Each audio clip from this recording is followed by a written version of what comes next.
Auto driver సేవలో ఈ కూటమి ప్రభుత్వం ఉంది. ఆ పథకం కార్యక్రమానికి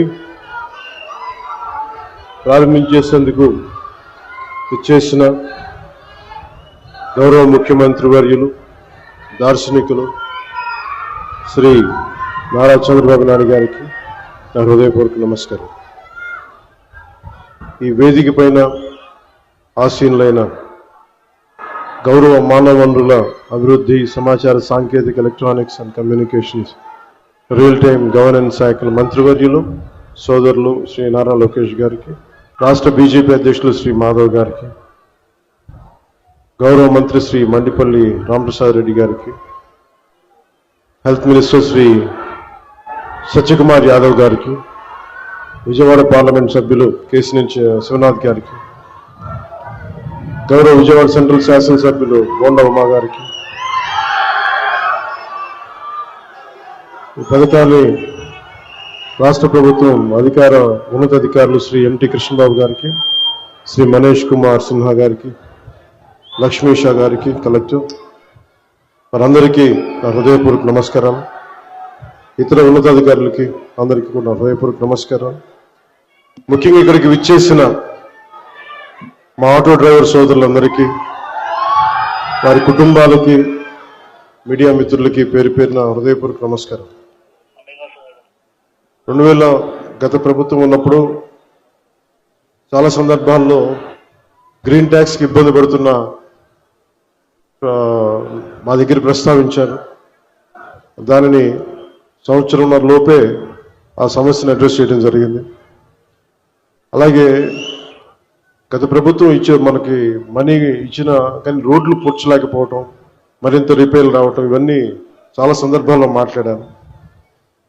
ముఖ్యంగా స్త్రీ శక్తి ఈ ఉచిత బస్ ప్రయాణం ఈ పథకం కింద ఇది ఇచ్చినప్పుడు మొట్టమొదటిసారి క్యాబినెట్లో ప్రవేశపెట్టినప్పుడు ముందుగా ఆలోచించింది మీ ఆటో డ్రైవర్ మీ వృత్తి మీ గురించి ఆలోచించాం. ఫస్ట్ ఏదన్నా ఉచిత బస్సు ప్రయాణం ఇస్తే ఆటోలకు ఇబ్బంది అవుద్ది, వారి ఉపాధికి ఇబ్బంది అవుద్ది, అందరూ బస్సులో వెళ్ళిపోతే మా పరిస్థితి ఏంటని ఖచ్చితంగా అంటారనేది ఆ రోజు క్యాబినెట్లో ప్రస్తావిస్తే గౌరవ ముఖ్యమంత్రి గారు ఒకటే ఇచ్చారు, ఎట్టి పరిస్థితుల్లో కూడా వారిని నిర్లక్ష్యం చేయం, వారికి ఏ సమస్యలు ఉన్నా సరే వారిని ఎలా కాంపెన్సేట్ చేస్తాం దాని మీద కొంచెం సమయం కావాలని మనస్ఫూర్తిగా ఆయన ఆ రోజు చెప్తే మేమందరం బలంగా నమ్మాం. దాన్ని పెట్టుకుని ఈ రోజున మీకు 15,000 రూపాయలు చాలా సంవత్సరాల కాలంలోనే వచ్చిన వెంటనే సంవత్సరాల కాలంలో మీకు 15,000 రూపాయలు మీ అకౌంట్లో పడబోతుంది. దానికి ఆ నిర్ణయం చాలా ఇబ్బందికరమైన పరిస్థితులు ఆర్థికంగా, అలాంటిది మీకోసం 15,000 రూపాయలు ఇంత ఆర్థిక ఇబ్బందులు ఉన్నా కానీ ముందుకు తీసుకెళ్ళి మనస్ఫూర్తిగా నారా చంద్రబాబు నాయుడు గారికి మీ అందరి తరపున హృదయపూర్వక కృతజ్ఞతలు తెలియజేస్తాను. సమర్థవంతమైన నాయకత్వం, ప్రణాళికాబద్ధమైన పాలన ఉంటే ఏ రాష్ట్రమైనా సుభిక్షంగా ఉంటుంది.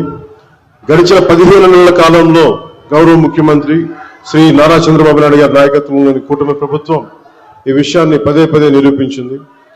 ఆ క్రమంలో ఇందాక మీకు చెప్పినట్టుగా ఆడపడుచులకు ఇచ్చిన మాటలు నిలబెట్టుకునే పరిస్థితుల్లో మీకు ఆటోలు, క్యాబ్లు నడుపుకుంటూ జీవనం సాగించే వారిపైన ప్రభావం చూపించింది. అందుకనే ఈ రోజున 15,000 రూపాయలు మీకు ఇచ్చి మీకు చిన్నపాటి వెన్నుదన్నుగా ఉన్నామని తెలియజేసుకుంది కూటమి ప్రభుత్వం. అలాగే ఎన్నికల ముందు నేను పిఠాపురం పర్యటనలో నేను ఆటోలో ప్రయాణించినప్పుడు ఆ ఆటో డ్రైవర్ నాకు సందర్భంగా చెప్పారు, ఆటో డ్రైవర్ సోదరులకు ఎదురయ్యే ఇబ్బందుల్ని మాకు ప్రత్యేకించి వివరించారు.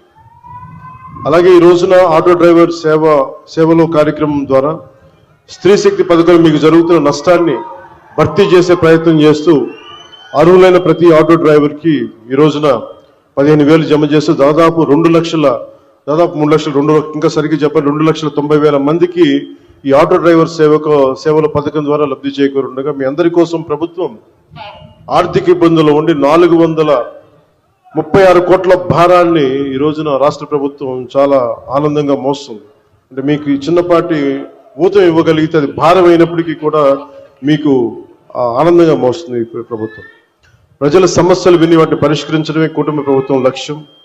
ఇచ్చిన మాట నిలబెట్టుకుంటూ వాగ్దానాలను కార్యరూపం దాల్చుతూ ముందుకు సాగుతూ ఉన్నాం. ఆటో డ్రైవర్లకు అండగా నిలబడి వారి జీవనోపాధి కాపాడటం కోసం కూటమి ప్రభుత్వం బాధ్యతగా భావిస్తున్నాం. సమర్థవంతమైన నాయకత్వం ఉంటే ప్రజల జీవితంలో చాలా నిజమైన మార్పు తీసుకురావచ్చు అనేది మరోమారు ఈ పథకం మరోసారి రుజువు చేస్తూ ఉంది.